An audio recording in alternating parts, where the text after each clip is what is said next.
When you sign a contract, you are not identifying yourself. You are surrendering a piece of your sovereignty. The signature is the most widely used symbolic act in the modern world. Every American adult performs it thousands of times across a lifetime.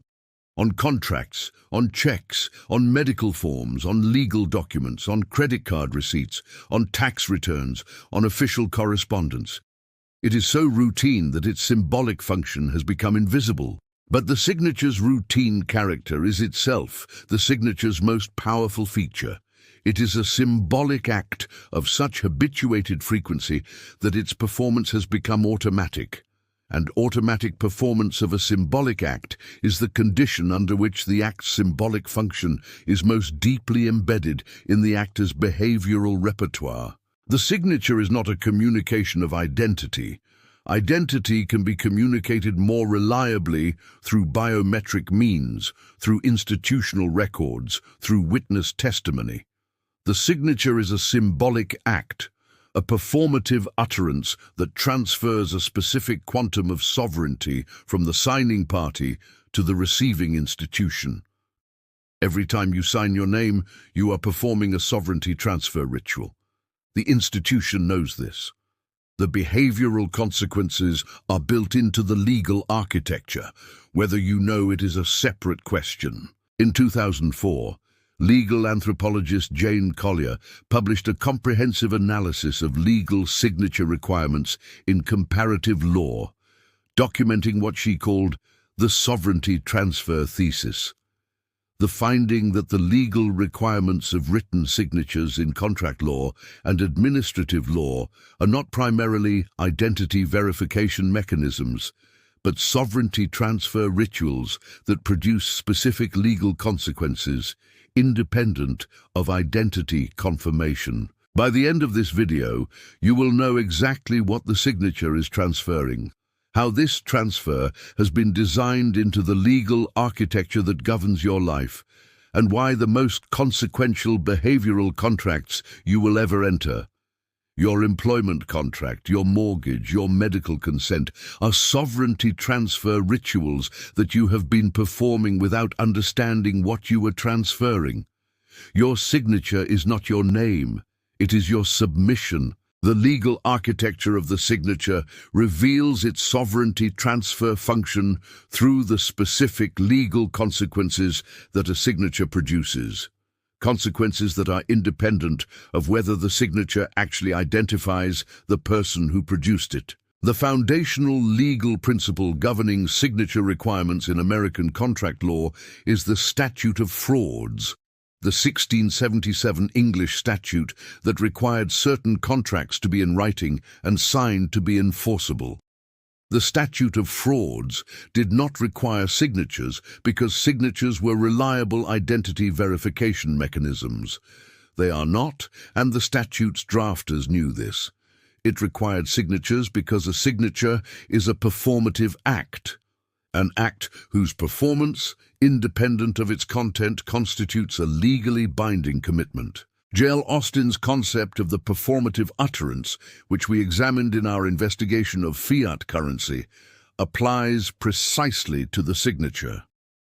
"I do" in a wedding ceremony does not describe a state of affairs. It creates one. Signed name on a contract does not describe the signer's agreement.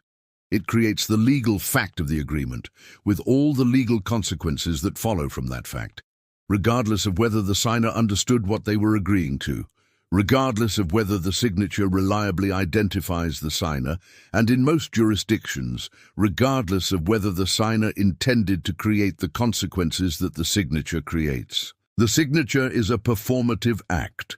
Its performance creates legal reality. The identity verification is secondary to the reality creation. The historical origins of the signature's sovereignty transfer function reveal that the function was designed into the signature requirement from its earliest institutional application, long before the modern legal system formalized the requirement. Medieval historian M.T. Clanchy documented in his 1993 From Memory to Written Record that the earliest signatures in the Western legal tradition were not personal name marks. They were marks, crosses, symbols, seals that were placed on documents to indicate the agreement of the parties. The function of these early marks was not identification. It was commitment. The physical act of placing a mark on a document constituted a ritual commitment to the document's terms. The symbolic logic of the early signature is the same as the symbolic logic of the contemporary signature. The act of making a physical mark on a document, is a symbolic act that transfers a specific commitment from the individual to the institutional record. The institutional record now holds the commitment. The individual's subsequent behavior must be aligned with the commitment the mark created. The progression from the early cross mark to the personal name signature was a gradual personalization of the sovereign transfer, from a generic commitment mark to a specifically personal mark that ties the transferred sovereignty to a specific individual. But the sovereignty transfer function preceded the personalization. The mark created the commitment before the mark identified the person. The contemporary signature's sovereignty transfer function is most visible in three specific contemporary signature contexts that reveal the function's institutional design. The sovereignty is always being transferred. Here is to whom. The employment contract signature is the most consequential sovereignty transfer that most Americans will perform in their lives.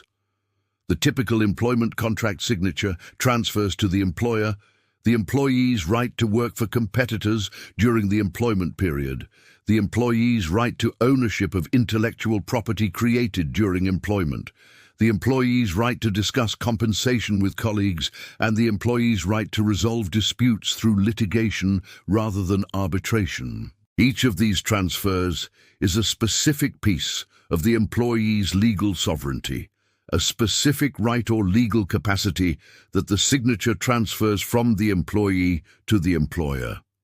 The employee who signs an employment contract without reading it has transferred these sovereignty elements as fully as the employee who read and understood every clause. The performative act of signing is the sovereignty transfer. The understanding is not a condition of the transfer. The medical consent signature is the second most consequential sovereignty transfer in the typical American life. The informed consent signature transfers to the medical institution the right to perform specified medical procedures on the patient's body. The patient who signs a surgical consent form has transferred the sovereignty over their physical body, a specific bodily sovereignty, to the medical institution. The signature is not a communication of preferences. It is a sovereignty transfer. The mortgage signature is the third consequential sovereignty transfer. The mortgage document signature transfers to the lender the right to take possession of the mortgage property upon default, a specific property sovereignty transfer that remains effective for the full term of the mortgage. The monthly mortgage payment is the ongoing rent the borrower pays for the sovereignty over the property that the initial signature transferred to the lender. Here is where the sovereignty transfer analysis produces a precise diagnostic for evaluating the significance of any signature requirement. Every signature requirement in every document you encounter is a sovereignty transfer request. A request that you transfer a specific piece of your legal autonomy to a specific institutional actor. The specific piece being transferred is specified in the document the signature authorizes. The institution requesting the signature knows precisely what is being transferred. The person signing may or may not know. The signature is your most powerful legal act. Treat it accordingly. The diagnostic practice. Before signing any document, ask what specific sovereignty element the signature is transferring, to which institutional actor the transfer is being made.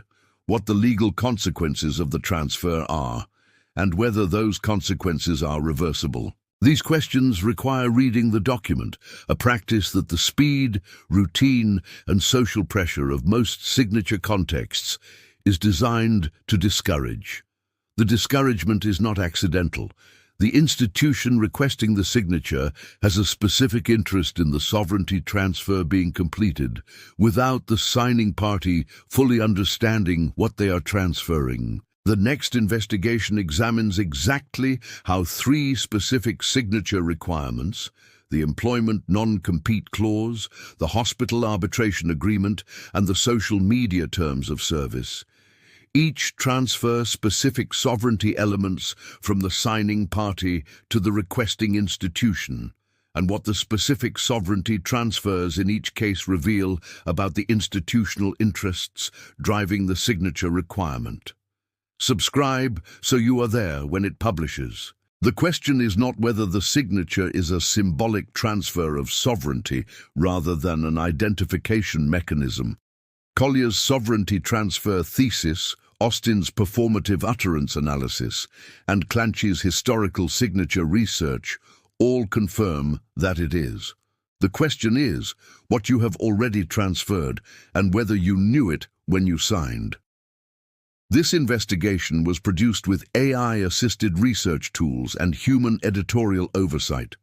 All claims are grounded in documented historical and institutional sources. Transparency is part of the methodology.